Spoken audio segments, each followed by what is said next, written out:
like starting a conversation with somebody that you don't know. Yeah. Just listening to somebody that's different than you, listening to their stories, their background, realizing that it's not that different than you. 5, 4, 3, 2, 1. Boom. You're sticking on TheNest. Episode number 9 now. With me today is Jackson, owner of Weird Wave Coffee Shop, and my good friend Damian Felix. We out here, man. And of course, me, Jason. What's going on, man? How you doing? I'm doing well. Thank you for having me here. Yeah. What's going on, Bird? What's going on, man? How are you? I'm pretty good, man. How are you, Jackson? I'm doing pretty good tonight. Thank you. I feel good. That's good. All right, first question of the day. Yes, sir. Are you evil? No, I'm not evil. Do you want to displace us? I don't want to displace anybody, man. I'm pretty sure I've never displaced anybody in my whole life, to the best of my knowledge. So, you decided to set up a coffee shop here in Boyle Heights not that long ago, right? It's been about 2 years. About 2 years, right? 2 years? Mm-hmm. Oh, okay. Almost. That's pretty recent, right? Yeah. In terms of like the businesses around, like how long they've been here and stuff. Yeah. What motivated you to want to like come here to Boyle Heights and set up your shop here instead of somewhere else? You know, truthfully, this is not the most like romantic story, but we came to Boyle Heights because it's one of the only places we could afford. Yeah. We are not like my business. I have 2 business partners. Yeah. And the 3 of us, did not have like very much money to start a business. So we looked all over the Los Angeles area, on the west side, on the east side, down in the south side, trying to find places. 90% of what we couldn't afford, you know? Yeah. Like there's all kinds of expensive places out there. So of the places we could afford, this was the one we chose. Yeah. It's So- not, you know, like honestly, there's not some like romantic story about falling in love with Boyle Heights and that's the truth, you know? Yeah. So what was your story before opening the business? What were you guys doing? Or did you guys save up money? Are you Or from how did it work? California, by the way? I've lived in California for 12 years, 13 years. 13 years? Yeah, I'm not from here originally. I moved here to LA from San Francisco. Oh, okay. I lived in British Columbia for 6 years before that, which is in Canada. And I originally grew up in Salt Lake City. Oh, I was wow. born in Arizona. I lived all over the place, man. Yeah.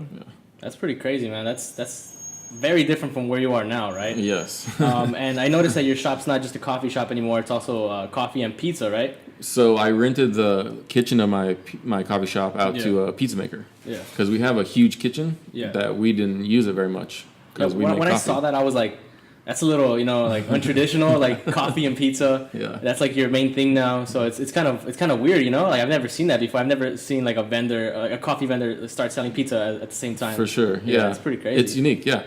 I think they go great together. In the morning, we bake all our own pastries and stuff. And then in the afternoon, around 2 or 3, the pizza guy comes in. He starts making pizzas. Oh, you guys have an actual pizza guy? Yeah. I rented the kitchen to like a pizza chef. So he has his own business in there. Yeah. So he has his own hours and he has his own products and stuff. We try to focus on quality. Like our thing is quality. Yeah. So I tried to find a guy that would complement that. So he's he's been making pizzas for like 20 years, and so. After you guys set up the shop, how long was it before you guys like confronted all these activist groups that were like in favor of moving you guys out? It was on the first day we opened. Oh, seriously? Yeah. Wow, I didn't know that. The first day, about 1 hour into our first day of business. Yeah, I believe the name of this group that's like your biggest opposition is the Defend Boyle Heights activist group. Yeah. How much do you know about them? To be honest, not that much. There's this guy named Alex Luna. He's like the main guy. Angel. Yeah, Angel Luna. Yeah. He's come out on the news to talk about you guys, and like he set up this whole interview with Boyle Heights Beat and all these other media outlets. Right. Have you talked to him personally? No, we've attempted through different channels to get in hold of him and like have like a civil dialogue. We reached out personally. I reached out with a mediator. Yeah. I reached out with the Hollenbeck police mediator because like how many different ways can I try and get a conversation going, and they would never respond or agree to meet or agree to talk or anything. That's the problem with politics, and we've been talking about it, that politics it should be discussed in a long form conversation rather than protests or like speaking over other people's voices, because I mean, political discourse, it's multidimensional, and I've said it before, you know, there's no straightforward answer to politics or, like, political Sure. issues, you know? So that's kind of why we also set up this podcast, so we could, you know, talk about these kinds of things with other people with differing ideologies, with the same ideologies and whatever, you know? Yeah. So, I mean... I agree. I couldn't agree more. Dialogue, having a conversation, having a dialogue about something Yeah. is the only way things really move forward. Exactly.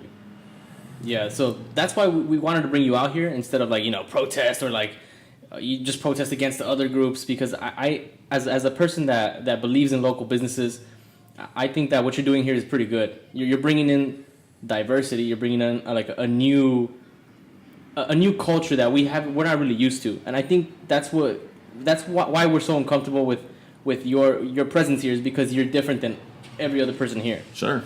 You know? I think that's fair.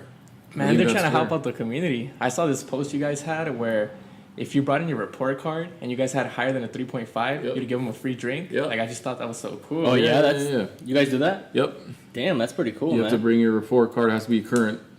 It has to be your current. Man, I don't- school How year. could you hate on that? You know? I don't know, man. There's people out here that just they like to protest or something. I don't know. The other day I got kicked out of a public library because I mean, there was this meeting going on, and I was asking questions like, "Hey, what's going on and what's this meeting about?" They were like against the privatization of like public schools, and I said, "Or what's the problem with that?" You know, and I don't know how this turned into like this whole heated debate, but like eventually someone told me to like get out. What? Yeah, so it wasn't even a person that worked at the library. It was just some random guy. He told me to get out, and everyone like supported that guy, so they just kicked me Oh out. my god, that sucks. Dude. But like, even if I'm, like I said, even if I'm wrong, and even if I don't have my facts straight or anything like that, Yeah. or maybe it's just a different opinion or whatever, that shouldn't be a good enough reason to get me kicked out of a library. You know, No. it's a public good. It's not excludable. Yeah, like have a debate. Yeah, exactly. You're allowed to have your opinion. Yeah. There's nothing wrong with that. And I've said that a lot of times about the Defend Boyle Heights guys. They're allowed to have their opinion.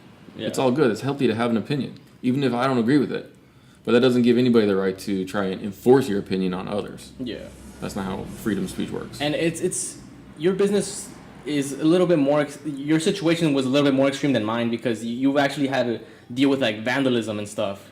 So how many times has your shop been vandalized? Oh man. I read in this article that it was like 9 times. Yeah, like 8 or 9 Yeah. times, something like that. There was like paint thrown on your business, like blue paint or something like that. They threw blue paint on our coffee Yeah. sign. Yeah. It's crazy, There's man. been a lot. They Yeah. broke your windows too. 3 separate times, yeah. Damn, man. Yeah. And have you got the blue paint removed? No, to be honest, we didn't get it removed yet. My friend asked why the other day, like why haven't you gotten around to like removing the paint or something? Well, it's sort of a little bit complicated. We're gonna get like a new sign put up there, Yeah. and so we're just kind of like getting it all arranged with the sign painter and everything. Just takes Okay. time. Yeah, that makes sense. Yeah. Let me see what else I have here. Weirdly enough, like overwhelmingly, people thought that it looked really good, the paint. Yeah. So I guess that kind of like made us not hurry so much. Oh yeah. People, even today, some guy was in there and he was like, "Dude, that is so cool. Why'd you do that?" And I was like, "I didn't do that. Somebody else did it, bro. What do you think?" You know, but Yeah. he liked it, you know. So I'm like, okay, well. So do you view your business as like something that's displacing people here from their businesses or from their homes or anything like that? How do you view your business? Because that's I know that's a lot of how people view you here. Like that's how people view your presence here. Right, for sure. Yeah, I mean, we've never displaced anybody. The space that my business occupies was vacant for 9 months, so it was an empty building. The people that own the building are Jewish people that have been in the neighborhood for 60 years or something, you Yeah, know? that makes sense. The woman's like 93 that owns the building. Yeah. She used to live here in Boyle Heights, you know? Her son, who's my landlord, used to shop at the like clothing store that is now the check cashing place next door. Yeah. So like we did not displace anybody. Yeah. That's a fact. My business has actually provided 6 jobs to people who are from Boyle Heights. That makes born sense. and raised there. I think it's 6 or 7. So I've given like 4 or 5 people their first job, you know, and like 4 or 5 people have an income. Their families have an income from this.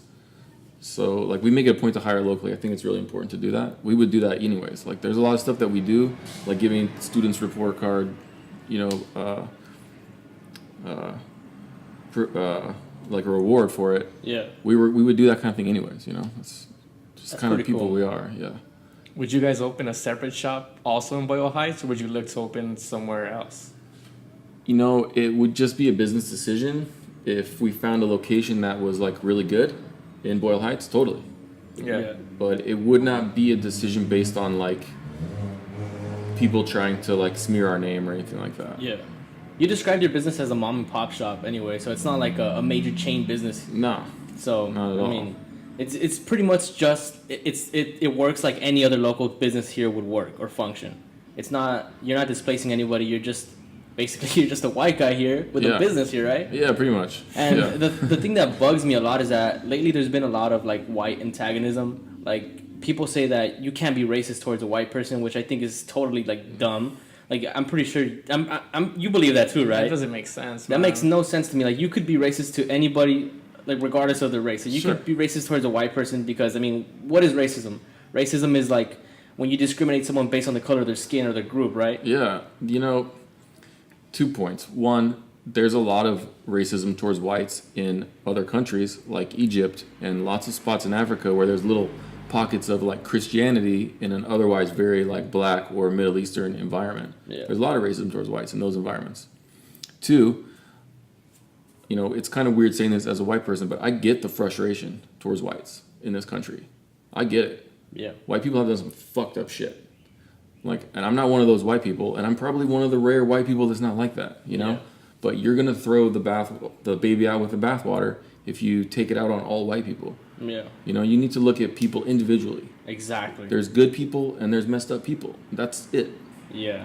I made that point before in a previous podcast that it's more about the individual and it has less to do with the race or like the group. It's more about like how an individual is, Yeah. So like as far as I know, you're a chill person. Thanks. I'm not gonna hate you because of the color of your skin. That's just wrong. I have to get to know you better. I appreciate that. So likewise. But I don't know, for whatever reason, like lately there's been a lot of this inherited guilt put onto like white groups, even if they're not or they don't have any like ancestry that traces back to like colonialism or anything like that. Sure. So I mean. Yeah, my family are Italian immigrants. My great grandparents immigrated here from Italy to be farmers. Yeah. Yeah, that makes a lot of sense because I said that before. Like a lot of people immigrated to the Americas during the 19th century. A lot of European people, like Italians, Irish people, German people, and so all these immigrants that came in, they don't have any like ancestry with the original colonial like group that came to the United States. For sure. Way early in the 17th century. Yes. So those people are kind of messed up people. And so you're one of those people that are immigrants, right? My family is, yeah. So that's the problem. This confusion is leading to all this discrimination against people that have nothing to do with that anyway. I think it's really tricky because nobody ever came to my shop before and asked me who I was or wanted to get to know me or wanted to know my background before these people decided to attack us and start hating us. I feel like all of this could have been avoided with a simple handshake and a conversation. Yeah. These people saw us, they assumed we're somebody that we're not. They started a war about it. It's like, just come and talk to me for 5 minutes. You're going to realize we're not that different. Yeah. But this whole thing has, even students in universities, like, I have a friend of mine that goes to my university, UCR, and I was talking to this person, and he was telling me, like, because I told him about your story. And he was telling me, oh, it's good that they're protesting against him. It's good that they're vandalizing his shop. And I'm like, how? Like, why are you saying that, And he's like, oh, because he's white. Right. And it's like, that was his only rationale. And that makes no sense to me. At the same time, like, I don't want people to be racist towards anybody. At the same time, white people need to atone for the sins that we have caused in this country. I lived in Canada for 6 years. Canada did some fucked up shit 300 years ago, too. But they have gone out of their way to make it right. They put up memorials. They've given First Nations peoples as much as they can give them, opportunity-wise, financially, land, and there's no, that tension isn't there like it is in our society. Yeah. It's time for white people to atone. It's time for white people to say sorry and mean it for real. Yeah. Or this is going to continue. There's not going to be rest. There's not going to be peace between this awesome melting pot of a country that we are all sharing together. Yeah, a lot of my friends that are white, the way they are is like, since they can't really be proud of their own culture, their white culture, Yeah. they're more like open with other cultures. So like a lot of my white friends have a lot of like different diverse, groups of friends. For sure. So it's like, this whole thing about hating on white people is just from as far as I know, the white people that I know they're very open, you know. So That's cool. Yeah, and then your shop's in Boyle Heights, so I mean you're pretty much forced to be open to with other groups, right? Absolutely. Yes, but I think we're already very open-minded people. Yeah. Like we're maybe like rare white people, you know. But LA is a special place. I think people here, white people here, and everyone here. Yeah. We're all like living on top of a culture, on top of culture, on top of culture. We're all forced to sorry about that. We're all forced to find a way to get along. Yeah. Even if at first we may be like edgy about it or judging each other, you know. So LA is a special place that way. I think you go to like the middle of the country, it's very different, you know. Pretty crazy, man. Yeah. I mean, LA is one of the biggest cities in the world. Yeah, it is. I mean, and to fight against one certain group here is just not beneficial because, like you said, it's a melting pot. Yeah. There's a lot of cultures here, and not just American cultures either. There's like foreign cultures here, like all kinds. Russians, Ukrainians, Italians, like Chinese, Japanese. Yep. You'll find them everywhere. All kinds, man. Yeah. And I think also I think, at least in the United States, people look to LA and New York for like a little bit of a role model. Like, Yeah. how are we all going to get along? Exactly. LA's going to figure it out, and then we're all going to follow suit. We have a responsibility. The rest of the country looks up to us that way. Yeah. That's cool. I think it's really neat. Yeah, LA is known for being like liberal and very open-minded. Yes, and yes. progressive. Yep. Not Boyle Heights though. Not Boyle Heights for some reason, man. It used to be. Yeah. Oh, definitely, man. If you look at the history of Boyle Heights, like back in the early 1900s, this was a very diverse community. It was filled with Jewish people, Russians, Chinese, you name it, man. There was a lot of cultures here. White people. Yeah. White people. White people, Italians, Poles. I was walking in the cemetery on Lorena, Evergreen Cemetery. Yeah. And it's like, dude, you just list off Oh, every yeah. culture's in there. It's insane. It's the most diverse Yeah. cemetery I've ever been in. There's a lot of like Chinese tombstones and Chinese, stuff. There's Japanese. still churches here, like Chinese Yeah, churches, yeah, like Buddhist temples and stuff. Yes. And like people don't even question that. Like they just look past it. Yeah. You don't see that there was actually like an example of diversity here. Like before you even Yes. Rich diversity. It's crazy. And now that we're living in this short period where it's been like for the most part homogenous with just Hispanic culture. Yeah. And now that it's slowly starting to change, we're kind of like dumbfounded almost, Right. So it's like, yeah, it's just I mean, crazy. you guys grew up here. Yeah. What is it like for you to see a change? I mean, I recognize it for what it is, I know that my childhood and my early teens, like, that was just a speck in time, And this, like I said before, this community has always been diverse. So we were just living in a brief moment in time where it wasn't. And now it's slowly starting to go back into it again. Right. Yeah. That's cool. That's a cool perspective. Yeah, man. Yeah, I agree, man. I didn't really face diversity till we went to college, That's when we really came across different peoples and different cultures. But for the situation here, it's like, what's the solution, man? Of course, deliberation and discourse will be the solution to many problems. But speaking about diversity, I don't think that'll really go through a lot of people's heads here. Like, they're not willing to accept the fact that this Mexican community that they consider their home is changing, It's developing. So what do you guys think would be the solution to inform people, or to just like start groups on Facebook, or what would you advise? Well, I don't quite understand the question. The solution. So when was the last time that they vandalized your store? I think it was in first week of February.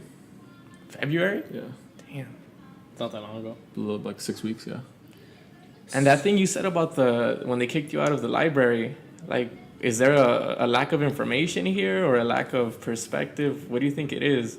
Man, I really don't know, man. Like I said, like, because I don't feel that way. You don't feel that way towards him or his business or anybody else moving in, So, but I mean, the only reason I think that way is because I went to college, and when you go to university as big as UCR, like, you're almost forced to kind of find yourself there among the diverse crowd. before that, I didn't understand nothing about politics. I didn't understand nothing about different cultures, man. It wasn't only until I went to the university that I really understood that there is a lot of different people out here in this world, you know? So do you think that if you wouldn't have gone to university, you would have held the same beliefs as everyone else? Possibly. I mean, the only people that I know that think that way are people that haven't really like stepped out of their community. That's fascinating. Yeah. That's fascinating, dude. Like, experiencing the world changes you It does. in some way. And when we stepped out of this whole little area, this little bubble, Boyle Heights, man, and we went to the university, we were so isolated, we were so alone because we couldn't find ourselves out there, you know? Right, for sure. For a good while, we couldn't make friends because, I mean, we only knew Hispanic people. I mean, our high school had one black person, and everybody else was Hispanic. It's crazy, yeah. Like, and you talk to anybody else from any other, like, high school outside of this community, and diverse communities, you know? Sure, diverse crowds in their high schools. Yeah. But in our high schools, our middle schools, elementary schools, all Hispanics. Right. So, I mean, you grow up knowing only Hispanic people. And then when you finally leave this little bubble and you go out into the real world, it's hard to find yourself. And so maybe that's why there's all this discrimination against other cultures that are moving in here, because all we've known is this culture. You know, I could see that being like a scary thing before you experience it. Yeah. To leave the bubble, as you put it. Yeah. I could see that being like a very scary thing to like have coming, you know? Yeah. But it doesn't sound like it was very hard. At the end of the day, it sounds like it enriched your life. It did. It opened your mind. But it was only after my first year, man. Right. Like, yeah, for my first year, like, it was terrible. I had no friends. And so we'd only come back to this community just so we could meet up again, you know? For sure. So it was like, our first year was tough, but after a while, we kind of just, like, we started getting used to it. We started, like, making other friends, and now I have, like, a diverse group of friends. Right. So, I mean, that's really helped, and it's opened my mind a lot. Yeah. With all this change that's going on here, you know? Like, my neighbors, they're Asian, black, and white. So, I mean, if this had happened before I went to the university, I would have been so confused. I would have been, like, scared almost, you know? Right, but now right. it's like, now I just see it for what it is. Like, it's just people. Right. That's what we are here. We're just people. Right. We are just people. Yeah. What do you think, man? So what was your question? What's the solution to this? What could be the solution? You know? Well, I mean, what makes it hard is that, like we said, this is almost like you think bubble. people will adapt as the years go by? Most likely. I do too. Yeah. Yeah, it just takes time, man. I think what we need is even more diversity, and that's only gonna like reinforce the fact that people are just people, you know, and that we should look beyond race. Yeah, and we should confront our fears, because there might just be it's nothing but fear. Yeah. There's no necessarily substance to it. Like you asked me at the beginning of the show, we're not evil. We're not displacing anybody. Those are just fears that are in someone's mind. Yeah. But they're not playing out in reality right here. Exactly. You know? Exactly. Like, a lot of people like to conceptualize these things, like these ideas, like they'll be on their phones, you know, and it's they're so detached from the other person that they're saying this to. Like, if they're doing like if they're saying things online or whatever, but when you finally get in a conversation like this, like you start seeing things for what they really are. Yeah. People for who they really are. It's so easy to be mean to somebody online, you know? Yeah. But when you get face to face with somebody, it's like that humanity kicks in. It's like, oh, well, Yeah. you look like my little brother. Shit, I can't be that mean to you, you know? Yeah. And sports have helped me out too. Like, before I went to the university, I did a lot of MMA. And Cool. Yeah, so my coaches were all white. What kind of MMA, if you don't mind me asking? What do you mean, like, what kind of sport? Yeah, like what did you practice? I did Muay Thai, I did wrestling, I did judo, jiu-jitsu. Oh, hell yeah. So my jiu-jitsu coach was Eddie Bravo. I don't know if you know him. Oh, dude, wow. Yeah, he was my coach. Damn. Yeah, we were at Tap Out LA over there on Pico and Grand. Yeah. It's in downtown. Yeah. He opened up a new gym now across the street, but back then it was part of the same like facility. Cool. But Tap Out is now closed though, so it's now just 10th Planet across the street. Okay.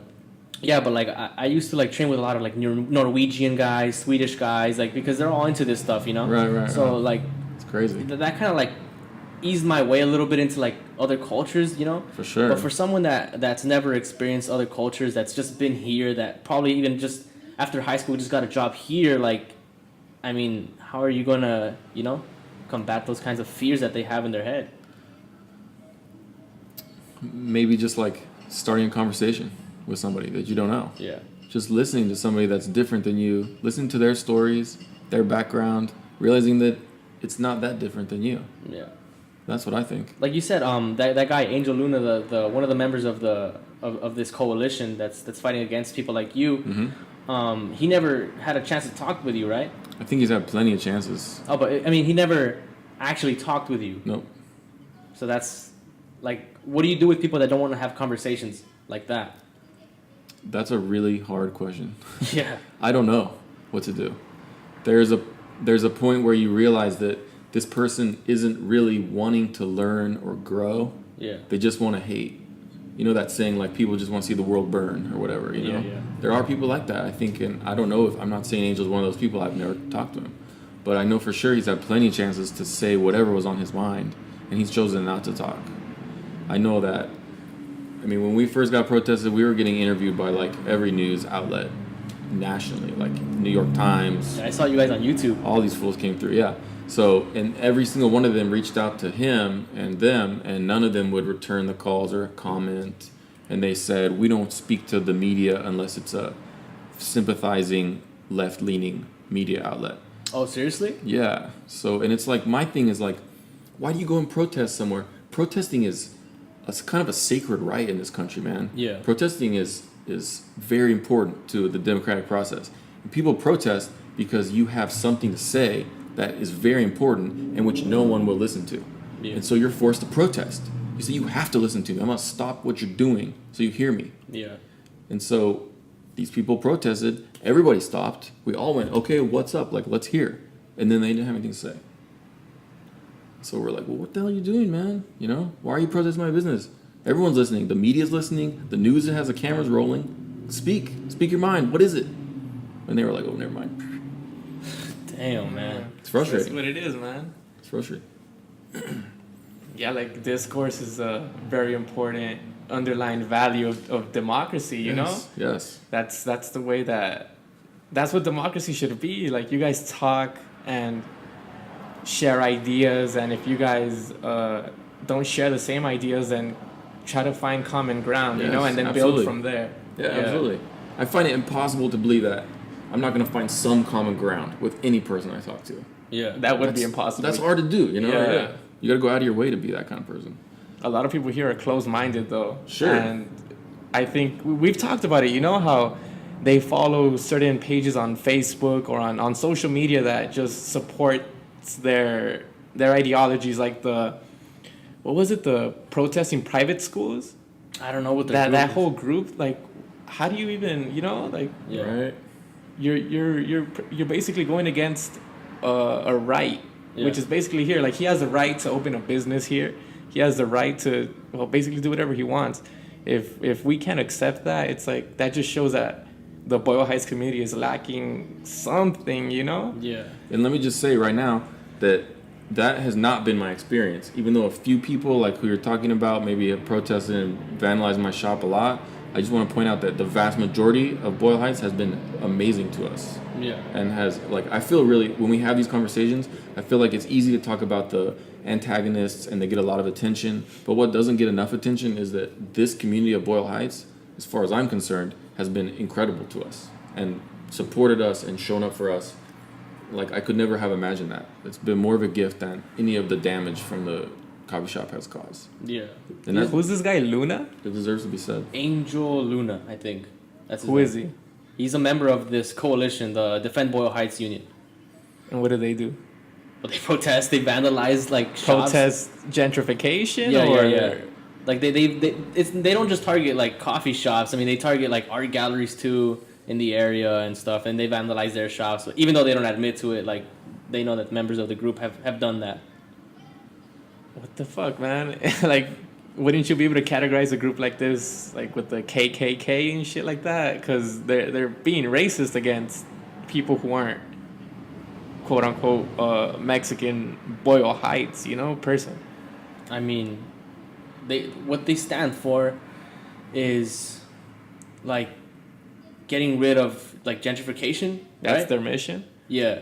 So like I don't think I don't think there's a direct parallel with the KKK because the KKK was like strictly a a group that reinforce like white superiority. For sure. Whereas like these other groups are like they think that they're the victims of what's going on, and they're in their minds they're fighting against an oppressor, whereas the KKK is like the oppressor. Right, it's a very good distinction. Yeah. So, but what was I gonna say? There was another group here in Boyle Heights that identifies as a Maoist group, and like I said, like you said, there's not a lot of attention going to the people that are actually like giving support and love to these new local businesses. Mm-hmm. I think that's a majority, right? Like the people that show love. Without a doubt. Yeah, like there's just smaller groups like the Defend Boyle Heights Union and like this Maoist group that's also around. Like these are just like minority groups. Now that I think about it, I mean that's the way you described it on social media too. That it's mostly love and not really a lot of like antagonism and stuff. Without a doubt, we'll get whatever we get paint thrown at the building or the windows broken. It's one or two people that are doing this in the community, and then hundreds of people from the community come to the coffee shop to support us. I think they come to support us. I also think they come to send a message to that part of the community that's attacking the community, to tell them like, stop, like this is not who Boyle Heights is. This is not who Mexicans are. This is not, you don't speak for us, Or would you say it's almost like 50-50? Or what do you mean? Like, is it like 50% of the people believe in like diversity and then 50% of the people don't? Like, I don't know if I can speak for the whole community that way. I know people that are definitely against what you're doing, man. Mm-hmm. Like I know a couple people, and so yeah. I would say it's not 50-50. I'd say it's way more people are supportive. Yeah. But I shouldn't be speaking for the community, because I don't know. The people that are probably against us are not like coming around telling me, hey, I hate you. Nice to meet you. I don't know who they are. So, but I know my shop is hella busy. Oh yeah? Oh yeah. So there are some supporters out there, Yeah. So you guys are called Weird Wave Coffee. Why Weird Wave? Like why that name? Like do you guys like sell coffee that's different from other coffee? No. The name actually comes from, it's a play on words, and it comes from, in the coffee industry, there's sort of been a evolution over like 100 years of coffee, and it started back 100 years ago with Folgers, Café de Oro, those are cheap coffees, let's be honest. Yeah. And then the Starbucks came around, so they call that first, the Folgers wave, they call it the first wave of coffee. And then when the Starbucks came around, it became like the second wave. Oh, I get it. And then the last 10 years, 15 years, there's been like this very like gourmet coffee, kind of high quality organic coffee. So they've called that the third wave. But with that kind of thing came like a lot of sort of like a little bit of snobbery. People are like wearing bow ties and suspenders and shit to like be a barista. Over the top. So we're kind of like, we make really good coffee, but we're not trying to bring that like snobby vibe.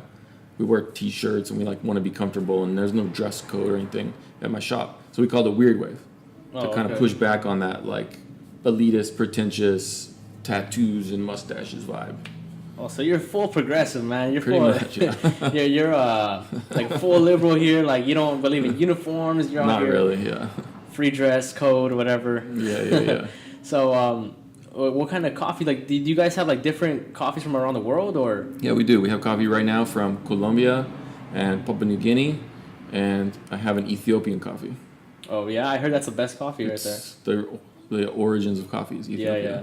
I heard that on the Joe Rogan podcast. Speaking of the Joe Rogan podcast, man, I mentioned to you this before, like we started recording, but like the attention that your shop has even like been mentioned on the platforms like the Joe Rogan podcast, man. How do you feel about that? It's super honoring. I think it's really cool. Did that give you any like attention, like any other like customers that people came in from it? Yeah, people said, I heard about you guys on Joe Rogan. Oh yeah. Yeah. Do you watch Joe Rogan? I love Joe Rogan. Yeah, he's great, man. Man, that's crazy. His podcasts are awesome. Yeah. I'd love to do How long ago was that? It was a while ago. No one like mentioned a year ago. Yeah, with Andrew Santino like a year ago. Yeah. Pretty crazy. Yeah. You brought some stuff, man. Nah, man, it just has to do with democracy and shit. But we already covered that, All right, man. So, I mean, we'll probably wrap this up right now. Well, I have one more thing to say. Go ahead. I think that there's some glaring hypocrisy that should be pointed out about the Defend Boyle Heights guys. Yeah. They claim to be about gentrification. They claim to be about protecting the neighborhood. But I see time and time again instances. God damn it, sorry. It's all right, man. I see time and time again instances where they don't actually do just that. For instance, I have a good friend named Letitia who has had a shoe store just down the street from Weird Wave for almost 40 years. She's been there 38 years. She's had her shoe store there. And 6 months ago, Shoe Palace. Yeah. Talking about big that. store Cesar moved in. Chavez. You know what I'm saying? Yeah. They moved in 3 stores from her. They're destroying her business. Yeah. They have destroyed her business. She comes to my coffee shop every day crying. I'm trying to figure out how to help her. Point is, where's the Defend Boyle Heights people there? Dude, I told We were you having that. this right? conversation. I told you that. Was it the last podcast? No, I think we did it off air. We were talking about this whole thing. Like, if anyone's gonna protest a local business or a business in general here in Boyle Heights, they should be protesting those Against- businesses. Yeah, Yes. the corporations and shit. Yeah. Moving This is a in. direct instance of a woman who's been in business for 38 years being displaced by Exactly. another business coming in from the west side. Those people aren't hiring locally. They're not keeping their money in Boyle Heights. They're not spending it here, buying products here. You know? Yeah, That's the exact instance of, frankly, displacement yeah. that these guys claim to be against, but they didn't show up for that. So I just think, why is nobody talking about this? Where is the, you know? Yeah. Yeah, man, contradiction is a big problem, man. And we've talked about it, you know?